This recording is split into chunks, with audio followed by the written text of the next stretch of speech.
सोच से, कभी मन के विश्वास से, उड़ने ख्वाबों को पर लगाए जो पर आकाश से।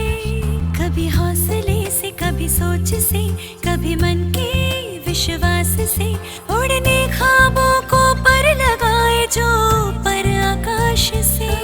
देते हैं दिशा संसार को, चुनकर रहे दुश्वार जो, बनाते हैं अपना मुकाम इंडिया। इन्होंने किया है तेरा नाम इंडिया। सलाम इंडिया, सलाम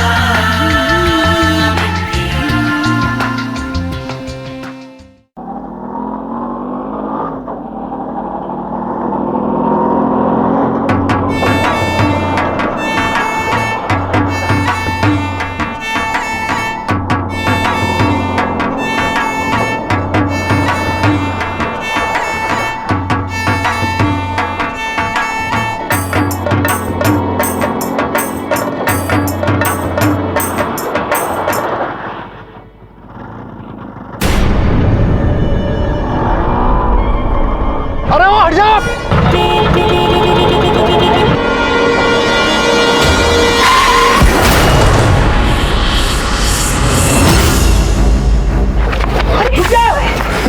अरे देखो तू चोट तो भाई तन्ने इतनी बड़ी लुगाई दिखी नहीं क्या? अंधा है क्या? भाई भाई मैंने दिखाई पड़ा, मैंने हॉर्न भी बजाया और मैं चिल्लाया भी, पर इसने कुछ दुखाई सुनाई ना पड़ा तो मैं क्या करता बता। अरे भाई मेरा एक्सीडेंट नहीं है तो सवारी से पूछ रहे। भाई मैंने हॉर्न बजाया था ना, मैंने हॉर्न बजाया था ना। हाँ भाई हॉर्न तो बजाया था। ये बता मैं क्या करता। और ये जो कुछ हुआ है ना भाई, ये इतने बड़े घूंघट के कारण हुआ है। अरे जब आप लोगों को इतने बड़े घूंघट पे रोड पे दिखाई नहीं पड़ता तो आप लोग रोड पे चलते क्यों हो? अरे खुद तो मरोगे, मेरे जैसे शरीफ आदमी को जेल भिजवाओगे। अरे घिसी पिटी परंपरा बंद क्यों ना कर देते आप लोग? ए भाई घूंघट औरतों की इलाज होवे से बड़े इस इलाज के कारण किसी लोगाई की जान चली जाए, पर आप लोग ये घिसी पिटी परंपरा बंद नहीं करेंगे। रोज इस घूंघट की वजह से औरतों के एक्सीडेंट होते हैं। ये तो भगवान का शुक्र है टाइम पे ब्रेक लग गया, नहीं तो ऊपर चली जाती। एक काम करो भाई, अगर आप लोगों को ना अपनी लुगाइयों को घूंघट में रखना है तो घर में रखो, ऐसे रोड पे मत तान दो। और रोड पे आगे तुम्हारी कोई गलती ना है, इसमें हम कुछ ना कर सके।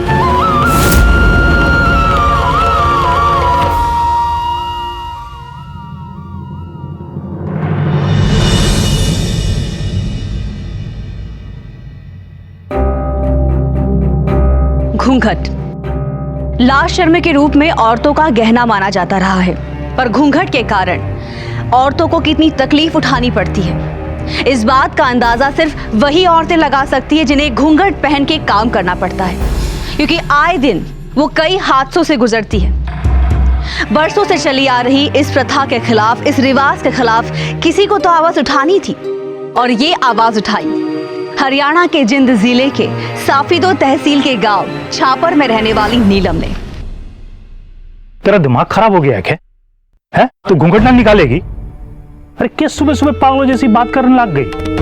देख तने मेरे सामने जो कर दी बात से कर दी, पर माँ बापू से मत कर दियो, और हाँ माँ से तो बिल्कुल मत करियो। पर आपने देखा ना, घूंघट की वजह से उस औरत का एक्सीडेंट हो गया। पर वो मरी तो ना।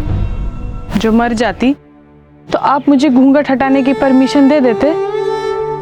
देखो जी, मैं जानती हूँ कि आप क्यों मुझे घूंघट हटाने के लिए मना कर रहे हैं। मेरी घूंघट हटाने से आपकी इज्जत नहीं कम हो जाएगी। आप उन शहर की औरतों को भी तो देखिए, वो लोग कैसे बिना घूंघट के घूमती हैं, बाहर आती जाती हैं, फर्राटे से स्कूटर कार सब चलाती हैं। वो भी तो किसी के घर की बहू बेटी हैं। उनके घूंघट ना करने से उनके घर की इज्जत तो नहीं कम होती। मुझे घूंघट हटाने का शौक ना है, पर सच कहती हूँ घूंघट में बहुत तकलीफ झेलनी पड़ती है।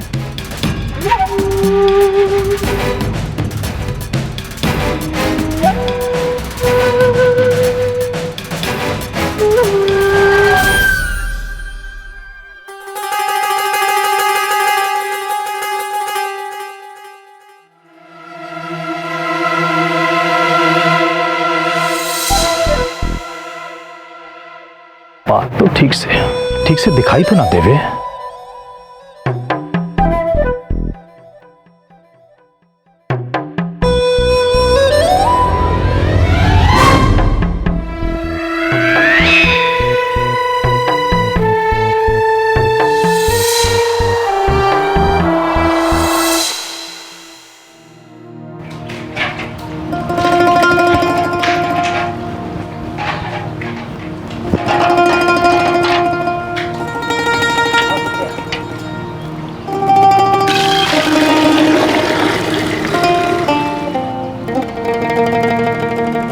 अरे सावित्री बहन जल्दी कर, घर जाके मने भैंसों का दूध भी काटना है। तूने दूध निकालने की भी तैयारी कर ली? मैं तो आज तक भैंसन को भी चारा नहीं डाल लिया। अरे बहन तन्ने तो पता से ना, मरा आदमी ने दारू पीने की बुरी लत लगी से, इसलिए भैंसों का दूध बेच के घर चलाऊ हूँ।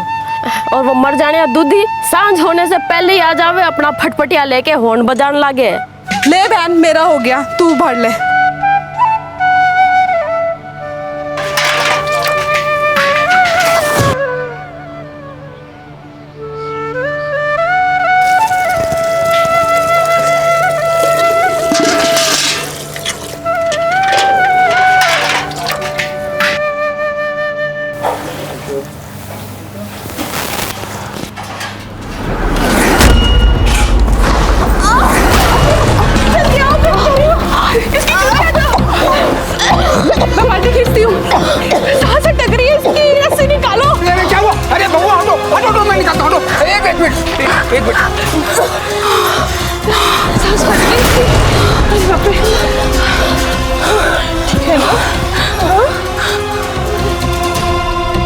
अरे तुझे घूंघट की पड़ी है, इसी घूंघट की वजह से अभी तेरी जान चली जाती। आदमी के सामने घूंघट की हटाओ, यही तो रीति रिवाज है हमारे गांव के। रिवाज वक्त के साथ बदलने पड़ते हैं, हमें ये घूंघट निकालना पड़ेगा। पर ये घूंघट तो हमारी अर्थी के साथ ही जाएगा। चल मैं तुझे घर छोड़ देती हूँ, पानी ले आएगी। चल। अरे जल्दी से बहू चाय ले आ, सर दुखे जा रहा है।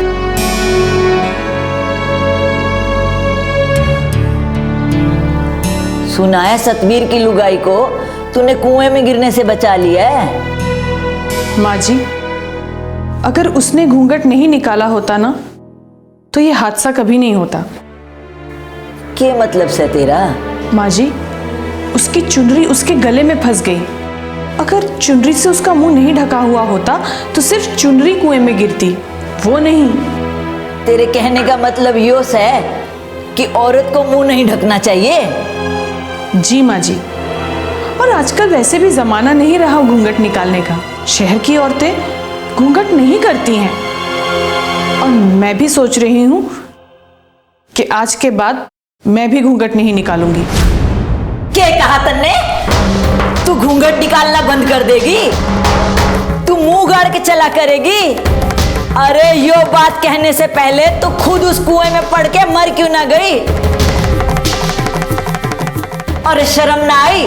देख रहा है तेरी लुगाई क्या बोल रही है। अरे सोहन, मने तेरी लुगाई के लक्षण ठीक ना लाग रहे। अरे सही ढंग से समझा दे इसे, जो मैं समझाने लगी ना तो अच्छा नहीं होगा। और तू कान खोल के सुन ले इस बात को। आज तो तूने ये बात बोल दी, और दोबारा कभी ऐसी बात बोली ना तो मुझसे बुरा कोई ना होगा।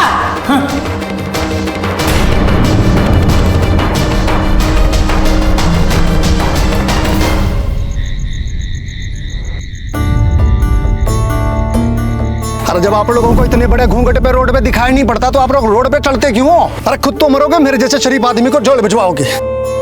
अरे घिसी पिटी परंपरा बंद क्यों ना कर देते आप लोग? ए भाई, घूंघट औरतों की लाज होवे से बड़े इस लाज के कारण किसी लुगाई की जान चली जाए, पर आप लोग ये घिसी पिटी परंपरा बंद नहीं करेंगे।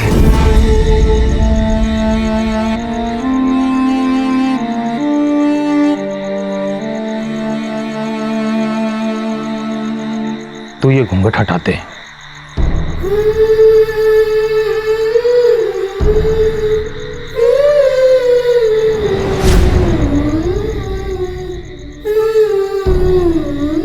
मेरा कहने का मतलब है हमेशा के लिए घूंघट हटा दे।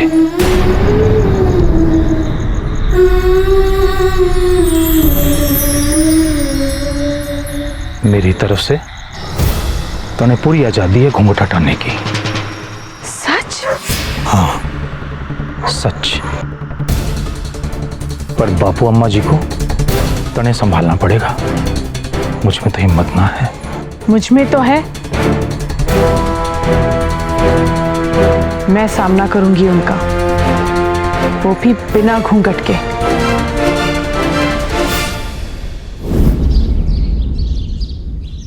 अरे जल्दी कर ले बेटा, स्कूल में देर हो रही है, और अच्छे से पढ़ाई करना। अरे बहू, अरे कितना टाइम लगा रही से? बच्चा ने स्कूल में देर हो रही से। जी माँ जी, आई।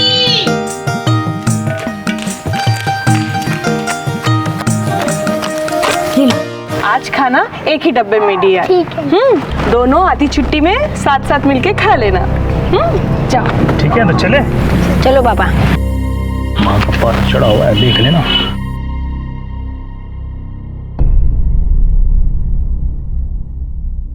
अरे यो के, आज दिमाग चूल्हे में झोंक आई के, जो बिना घूंघट के चली आई। माँ जी, आज से मैं घूंघट नहीं करूंगी। के कहा तने? वही जो आपने सुना माँ जी। मैंने फैसला कर लिया है कि आज के बाद मैं घूंघट नहीं लूंगी। अरे 2 अक्षर पढ़ लिख के गई तू तो सर पे बैठन लगी। अरे क्या दिक्कत से तने इस घूंघट से? माँ जी, मैंने कोई शौक से घूंघट नहीं हटाया है। आप भी जानती हैं कि घूंघट में कितनी तकलीफ होती है। काम नहीं कर पाते हैं, कुछ दिखाई नहीं देता है। काम करने में कितनी मुश्किल होती है, ठीक से चल नहीं पाते हैं। आखिर कब तक हम इस घूंघट में रहकर तकलीफ झेलते रहेंगे? अरे इतनी भी तकलीफ नहीं होती है जितनी तू बता रही है। मैंने भी सारी जिंदगी घूंघट काट के बहुते काम किए हैं, सारी उम्र निकल गई, और आज भी मैं सारे काम करती हूँ घूंघट निकाल के। मुझे तो कोई तकलीफ ना हुई है। और तेरे ससुर के सामने आज भी जब कोई साथ होवे है तो मैं आज भी घूंघट काटती हूँ। अरे चल घूंघट निकाल छोरी।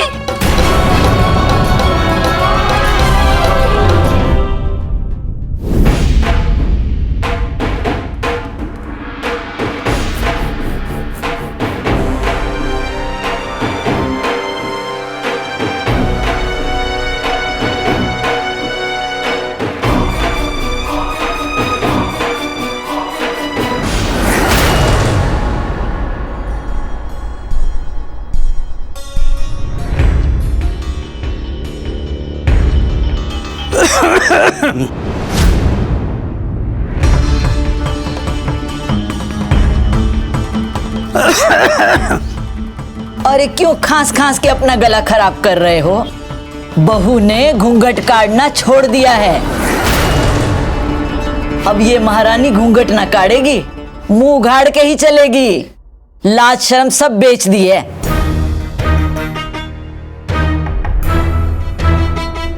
इसका दिमाग खराब हो गया है के? समाज में नाक कटवाएगी के? अरे 2 भाइयों में उठना बैठना भी बंद हो जाएगा। उससे इसे क्या फर्क पड़े से? इसकी इज्जत तो न जा रही, इज्जत तो हमारी जा रही है।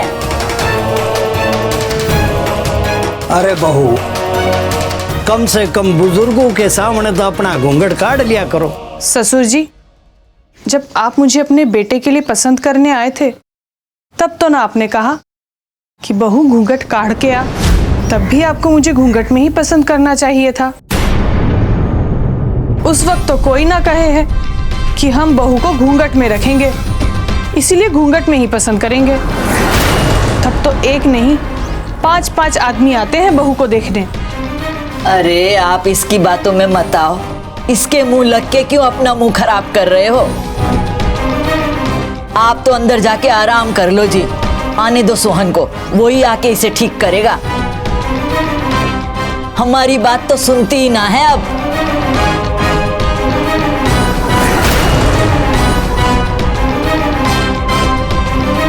नीलम के इस कदम से घर में तूफान आ जाता है। सास ससुर एक तरफ खड़े हो जाते हैं और दूसरी तरफ नीलम उन्हें समझाने की भरपूर कोशिश करती है, पर उनके पुराने ख्यालात उनके बीच में आ जाते हैं और वो समझना नहीं चाहते। पर हाँ, नीलम का पति सोहन उसका पूरा साथ देता है, जिसके कारण नीलम के सास ससुर उन दोनों से नाराज होकर घर से अलग होने का फैसला कर लेते हैं। नीलम जब गांव में बिना घूंघट किए निकलती है तो गांव की कुछ औरतें भी नीलम को देखकर घूंघट लेना छोड़ देती है और ये बात आग से भी तेज गांव के हर घर में फैल जाती है। और फिर क्या था, नीलम गांव में पुरानी सोच रखने वाले लोगों की आंखों की किरकिरी बन जाती है।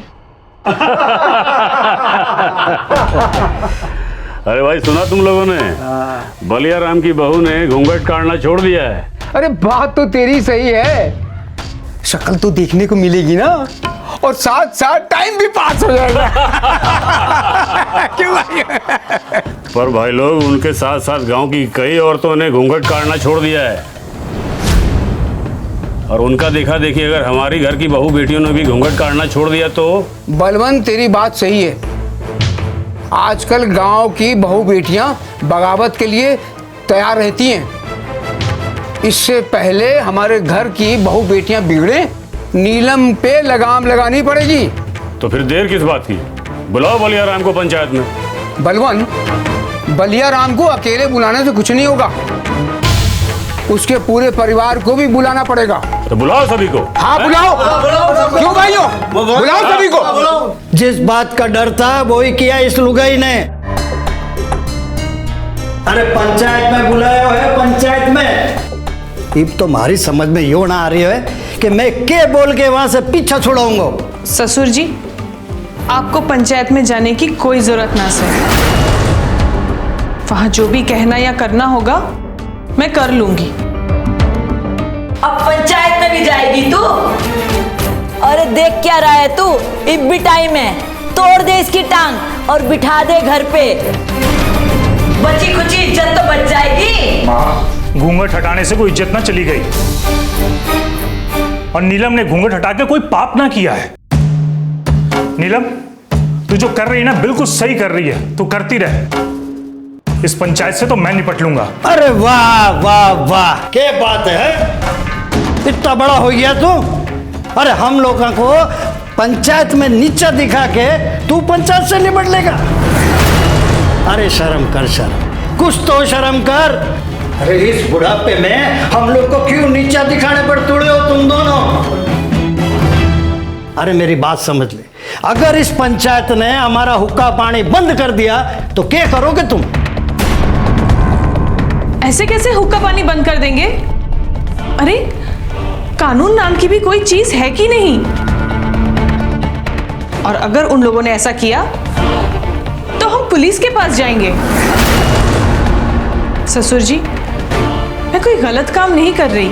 अरे गलत ही काम किया है तूने, पर तन्ने समझ नहीं आ रहा।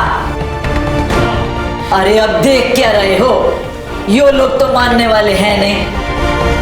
चलो हम लोग हरिद्वार जाके गंगा नहा लेते हैं। तू ठीक कह रही से, अब यो दिन भी देखना पड़ रहा। चल भाग्यवान चल।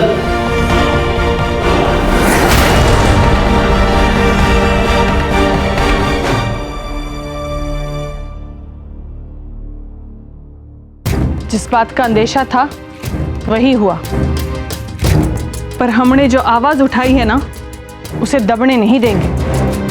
अगर आज ये लोग हमें दबाने में कामयाब हो गए तो हम घूंघट से कभी नहीं निकल पाएंगे। नीलम बहन, तू चिंता को ना कर, हम सब थारे साथ हैं, पर यो तो पता हो कि करना क्या है।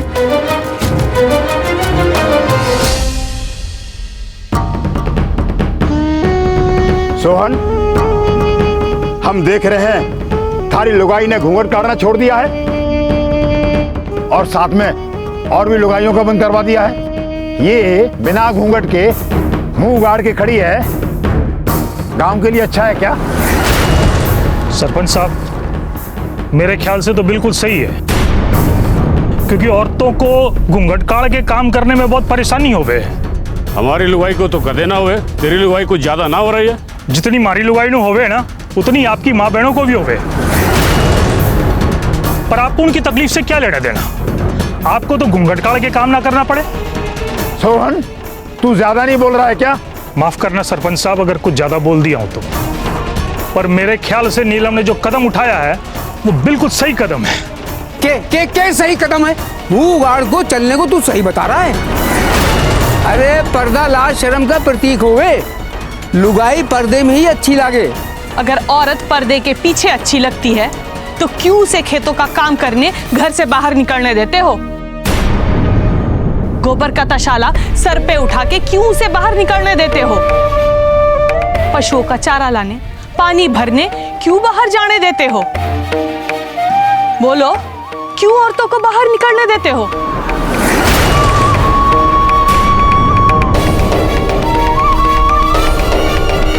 अब कोई जवाब ना है किसी के पास।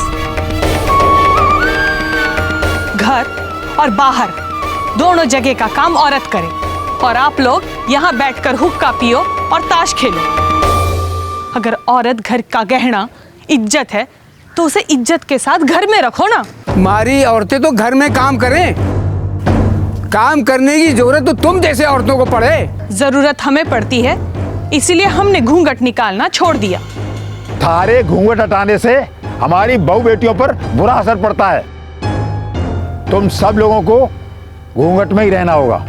माफ कीजिए सरपंच साहब, अब घूंघट में हम काम नहीं कर सकते। आज तक तो करते आए हो, अब क्या फर्क पड़े? घूंघट हमने कोई शौक से नहीं उतारा है। घूंघट में चलना बहुत मुश्किल होवे। कितना मुश्किल होवे? कितना? अगर मुश्किल ना होवे तो घूंघट ओढ़ के चल के दिखाओ तो खबर पड़े। नीलम के इस हौसले को देखकर पंचायत के लोग जहां पर चुप हो जाते हैं, वहीं आदमी से डरकर घर बैठने वाली औरतें घूंघट हटाकर नीलम के साथ खड़ी हो जाती है। उसी दौरान सरपंच के चुनाव होने वाले थे और सरपंच का उम्मीदवार बनाकर नीलम को पूर्व सरपंच के खिलाफ खड़ा कर दिया जाता है। नीलम को औरतों को घूंघट प्रथा से मुक्त करवाने के लिए गांव का सरपंच बनना ही था। इसलिए नीलम अपनी बात लोगों तक पहुंचाने के लिए दिन रात हर घर जाकर लोगों से मिलती रही और लोग भी नीलम का हौसला देखते हुए नीलम के साथ चलते गए। पर नीलम को सबसे बड़ी चुनौती उसके खुद के घर से मिलने वाली थी। नीलम से नाराज चल रहे सास ससुर अभी तक नीलम के साथ नहीं हुए थे। बहू, तने के लाग रहे से 4 लुगाइया ने तेरी बातों में आके घूंघट काटना छोड़ क्या दिया? तो तू रणधीर के सामने सरपंच भी बन जाएगी। माँ जी, अगर आपका आशीर्वाद रहा तो मैं सरपंच जरूर बनूंगी। और ये सिर्फ 2-4 औरतों की बात नहीं है। हर वो औरत जो अपने घर वालों की वजह से आज भी घूंघट निकालती हैं, मेरे साथ हैं। देखना माँ जी, बहुमत के साथ सरपंच बनूंगी मैं। अरे बहुमत तो छोड़, जी तू सरपंच बन गई ना तो मैं के तेरे ससुर भी तेरा साथ देंगे। और तुझे क्या लाग रहा है कि हम तने वोट नहीं देंगे? हम वोट तो तने ही देंगे, बेशक तू हारे या जीते।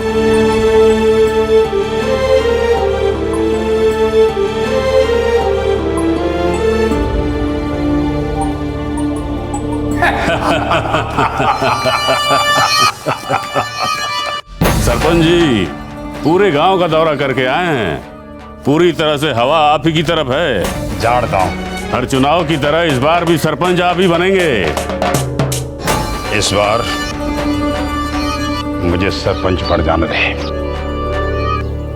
इस नीलम का गांव ना छोड़ाया तो तुम्हारा नाम रणधीर ना। इसका सर बहुत ऊंचा हो रहा है। जब देखो समाज सेविका बन के घूमती रहती है। अरे सरपंच जी, भगवान झूठ ना बुलाए, वो छोरी पूरे गांव में घूम घूम कर बोल रही है अगर इस बार मैं सरपंच बन गई तो पूरे गांव का नक्शा ही चेंज कर दूंगी और छोरियों के लिए 10वीं क्लास तक स्कूल खोलेगी। अरे सरपंच बढ़ेगी तब ना। चलो। नीलम बहन, तू चिंता ना कर, हम सब तुम्हारे साथ हैं। तुमने घर में दबे औरतों के खिलाफ जो लड़ाई शुरू की है ना, हम सब तुम्हारे साथ हैं। पर हमारे ससुर का स्वभाव तो आप जानती हो ना।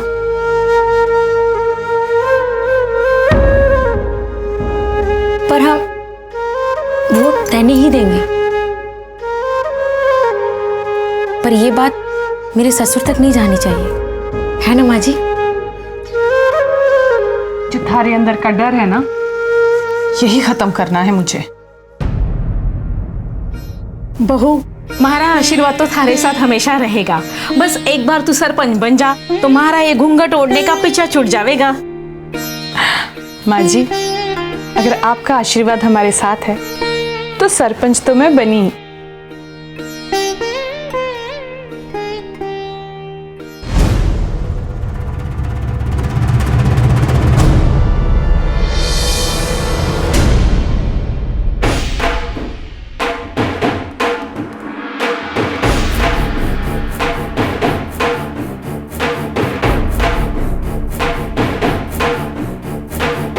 अच्छा निर्मला, मैं चलती हूँ।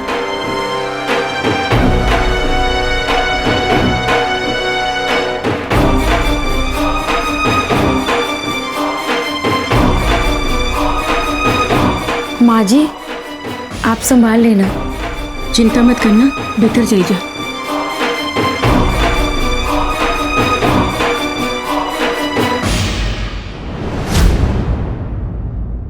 ये मारे घर के लेने आए थे? के लेने आए थे का मतलब? वोट मांगने आए थे। तो तन्ने के कहा? मन ने के कहना है, जैसा आप बोलोगे वोट तो वही देना है। मन ने पता चला कि तन्ने नीलम को वोट दिया तो टांगे तोड़ दूंगा मैं, समझे?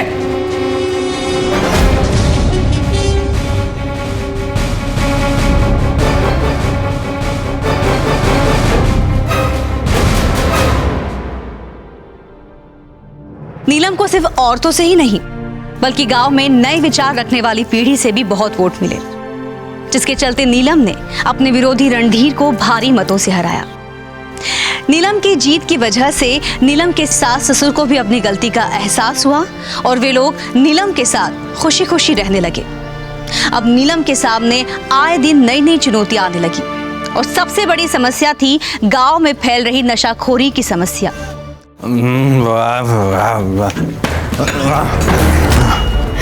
ले आ गया तेरा बापू, अब चैन से खाना भी नहीं खाने देगा। माँ तू रहने दे, बापू ने रोटी मैं डाल देती हूँ।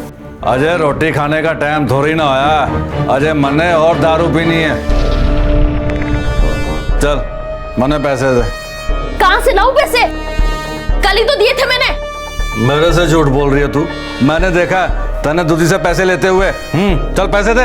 हाँ तो घर में सामान ना डलवाऊं, इसकी स्कूल की फीस जमा ना करवाऊं मैं? अरे इस छोरी को पढ़ा लिखा के कौन सा डीसी बनाना तने है?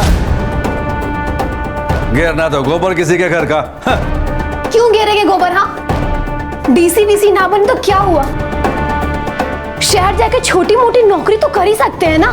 शहर जाके नौकरी करेगी तू? मेरे होते हुए? अरे गांव वाले क्या बोलेंगे? देख, सतबीर की छोरी शहर में जाके नौकरी कर रही है, ना कटवाएगी मेरी तू? मने पता है ये सब इस चुड़ैल के कारण हो रहा है। आज मैं चुड़ैल की जान ले लूंगा। बापू, तन्ने मेरी माँ को बहुत मारा, अब हाथ तो लाके दिखा। मने बेरा के ये सब उस सरपंचनी के कारण हो रहा है, देख लूंगा उसे, और साथ में तुम दोनों को भी। बात करती है।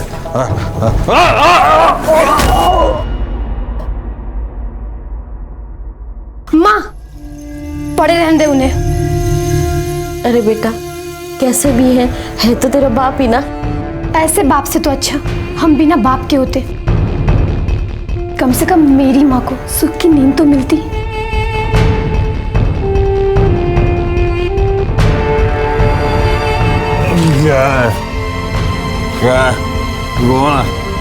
पति मारे पीटे या गाली क्यों ना दे, पति की सेवा करना इनका फर्ज है, चाहे ये मार सह के भी क्यों ना करे।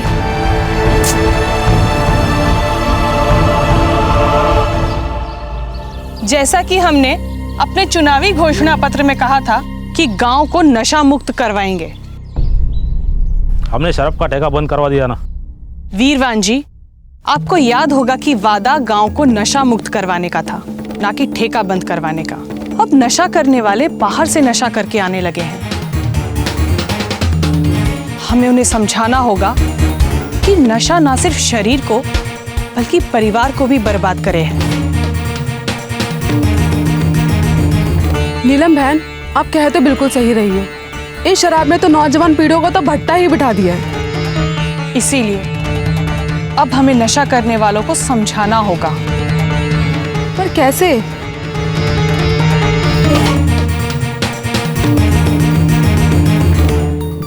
नशा बुरी चीज है, बीज है, नशा बुरी आदत है, राई की ये आफत है, नशा करोगे जल्दी मरोगे, नशा बुरी चीज है, राई का ये बीज है, नशा बुरी आदत है, राई की ये आफत है, नशा करोगे जल्दी मरोगे, नशा करोगे जल्दी मरोगे, नशा करोगे जल्दी मरोगे। सरपंच जी, जिस रफ्तार से ये जा रही है, मने तो लगता है बहुत जल्दी एमएलए भी बन जाएगी। अरे ये एमएलए क्यों, प्रधानमंत्री बन जाएगी।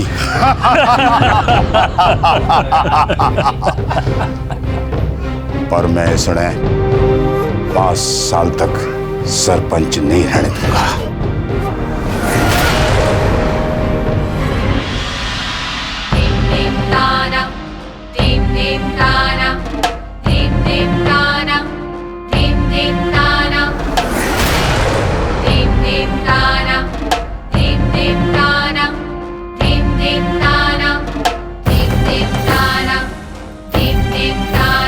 नशा बुरी चीज है, राई की ये चीज है, नशा बुरी आदत है, राई की ये आफत है, नशा करोगे जल्दी मरोगे, नशा करोगे जल्दी मरोगे, नशा करोगे जल्दी मरोगे।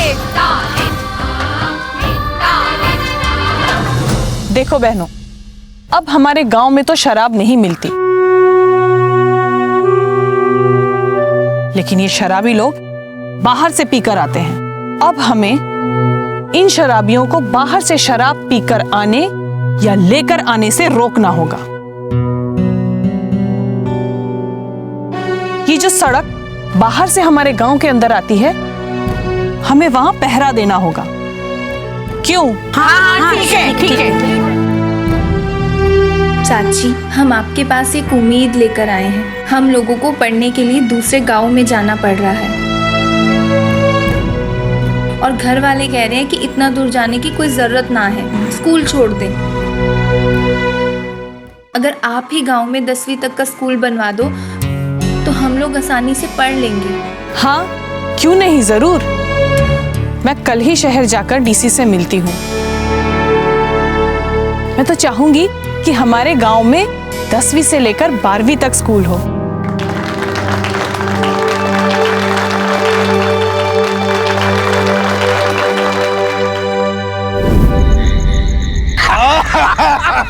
क्या बात कही है सतवीर, मजा आ गया।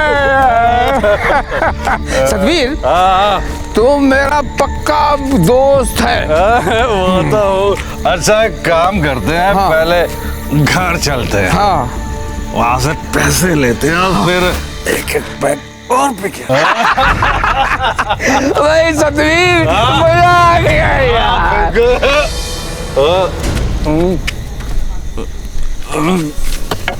दारू पी के आए हो? हाँ ना,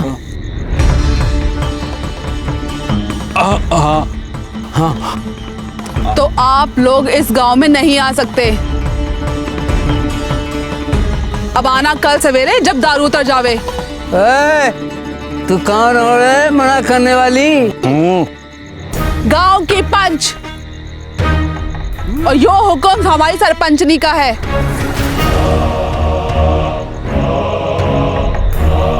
कि गांव में किसी पीने वाले की ना एंट्री नहीं है, और चाहे वो कोई भी हो।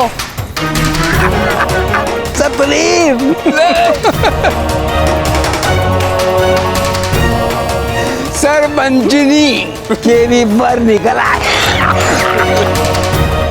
हाँ तो क्या सोच रहे हो, काट दोगे? ये दोनों टांगे काट कर हाथ में नहीं दे दी ना तो बोलना मुझे। तू यहाँ क्या कर रही है? तेरी तो के तेरी तो पीछे क्या समझ रखा है? हाथ तो लगाओ उसे, हाथ तोड़ के ना फेंक दूं तेरे में। थाली लुगाई तो कुछ भी बोलेगा। एक बात तुम दोनों कान खोल के सुन लो, इस गांव में किसी भी शराबियों की एंट्री बंद है तो बंद है, समझे? सतवी चल दूसरे रास्ते से।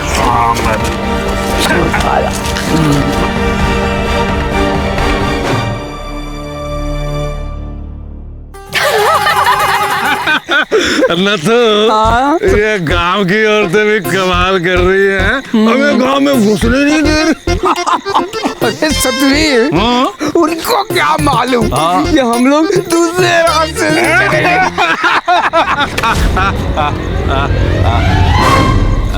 फिर आ गए? किसी भी रास्ते से आइए, शराबियों को गांव में नहीं आने दिया जाएगा। तो हम लोग दारू पीकर किधर से जाएं? ससुर जी, आप शराब पीते ही क्यों हो? जबकि आपके शरीर और परिवार दोनों के लिए हानिकारक है। अरे छोड़ क्यों नहीं देते आप? तो मारी बहू, तने शर्म नहीं आती? मारे सामने मुंह फाड़ के खड़ी है। शर्म तो आपको आनी चाहिए। ना आप ये सब करते, ना आपकी बहू को ये सब करना पड़ता। आप भी चैन से सोते और हम भी चैन से सोते। अरे तो रोका किसने है? आप भी जाके चैन की नींद सोओ और हमें भी जाके चैन की नींद सोने दो। पीछे हटो।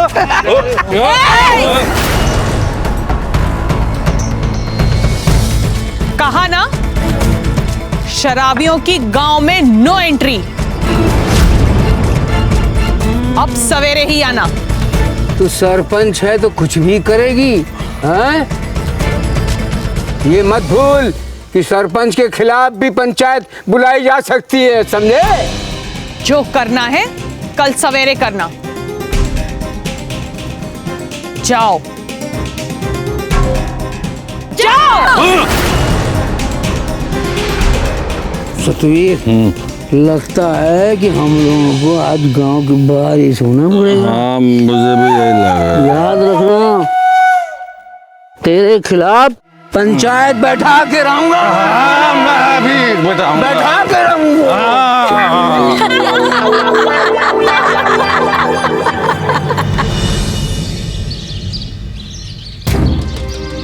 भाइयों, गांव के फैसले आज तक गांव के सरपंच लेते आए हैं, लेकिन आज खुद गांव के सरपंच के खिलाफ ये पंचायत बैठी है। इसलिए हमने दूसरे गांव से सरपंच को यहां बुलाया है।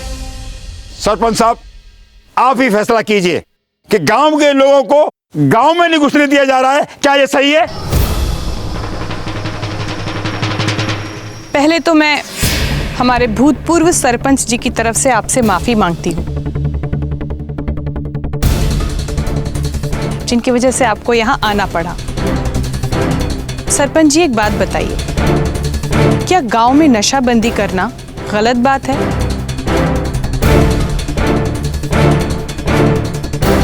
कई राज्यों की सरकार ने नशाबंदी करके रखी है, तो क्या उन्होंने गलत किया है? और अगर उन्होंने गलत किया है तो हमने भी गलत किया है।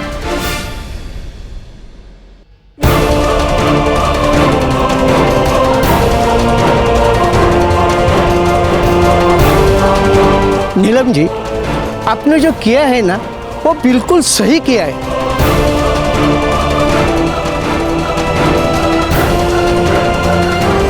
मैंने ना पता था कि ये बात है। अगर मुझे मालूम होता तो मैं ये गांव में आता भी नहीं।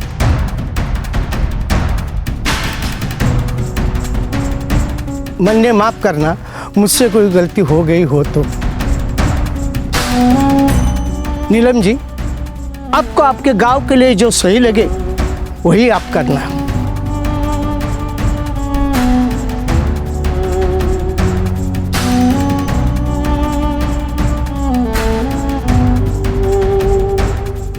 गांव वालों में शराबबंदी अपने गांव का भला करने के लिए की है। मैं नहीं चाहती कि हमारे आने वाली नौजवान पीढ़ी इस लत का शिकार बने। और मुझे पूरा विश्वास है कि मेरे इस काम में गांव वाले मेरा साथ देंगे।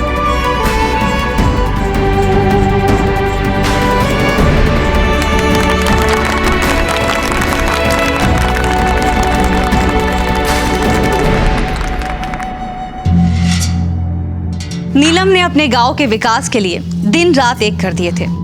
गांव की गलियों को पक्का करने के साथ साथ उसने गांव के लोगों को नशा करने से भी बचाया। नीलम के कार्यों की चर्चा अब तक मुख्यमंत्री तक भी पहुंच चुकी थी और मुख्यमंत्री जी ने भी उसके कार्यों की सराहना करते हुए उसे सम्मानित भी किया। नीलम ने अपने 5 वर्षों के कार्यकाल में गांव की भलाई के लिए इतना काम किया जितना काम गांव के सभी सरपंच मिलकर अब तक भी नहीं कर पाए थे।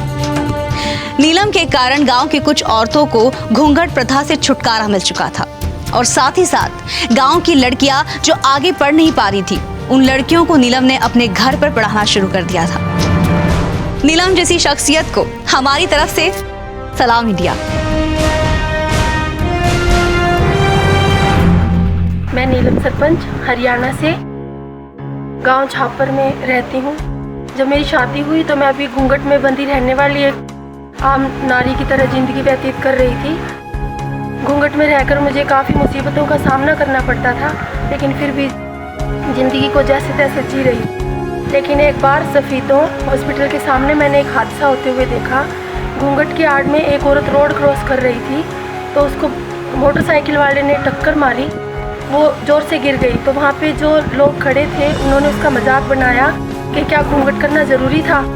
तो वही लोग जो हमें समाज में रहते हुए घूंघट करना ज़रूरी है, ऐसी बंदिश में रहना जीना सिखाते हैं और वही हमारा मजाक बनाते हैं।